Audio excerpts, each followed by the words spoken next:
Hi there, it's Friday review time. This time it is an immersion blender plus food processor. I did give it to the people that got it right to just put immersion blender. I said okay to that. I drew your name and I will tag you in this video, and that means that you won. And if you can, just message me with your address and I'll get you a fun, silly little gift.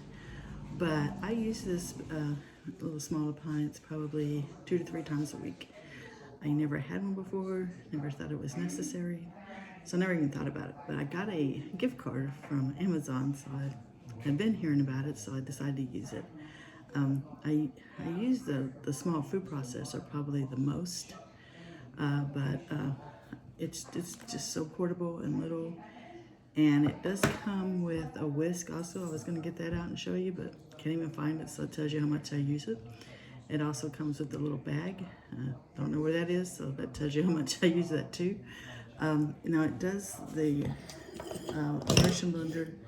This is just the part, the motor part, and then you just hook this to it. Now there's a little, sorry, there is a little line right there, and you'll want to line it up to the left of that and then click it over, and that's how you get it on.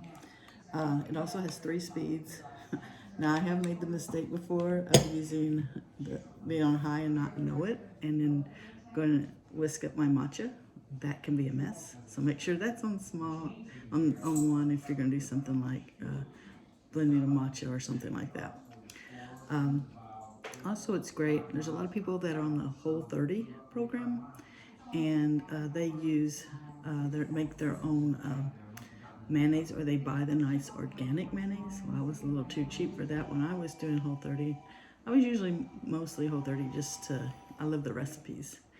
And of course it did have meat in it, but you get a good kind of meat if you do eat meat. It's so simple and so easy just to make your own with the recipes that they have.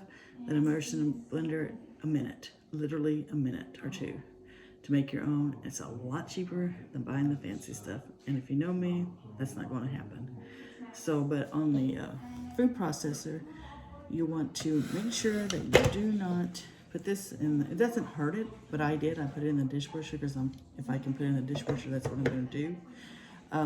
Now there's water in it, but it hasn't ever hurt it. It's just you can hear the water in it. Now this little attachment, you put this on just same way as the other one, and that's where you can use the whisk. And a lot of people do like that. I just like the immersion blender and the food processor part. Now it is, I think it's like $99, and I'll have a link to my favorite things. You just scroll down till you find it under all things cooking. And but for the price, because just the immersion blender is like $69, so then you get all the other things too, and you will use them if you get them. The only time I take out my big food processor is when I'm making hummus, and it's literally the only time I take it out. Now everything else I do in here. I'm sorry, Joseph's coughing. Sorry for that. But anyway, let me see if there's anything else. No, I think that's it. It is dishwasher safe. You can put this part, this one part, and there's a little the food processor part in there, and then this. Now when you put this in, it just kind of sits there, so you're thinking it needs to be firmer. Don't worry about that. When you put on the lid, you need to make sure that you get it on there right. Then you go like that, and it does. The only thing I've ever had a problem with is it kind of vacuums sometimes, and then it's hard to get off. So anyway, I hope everybody has a good Friday, and I'll see you next week. Bye.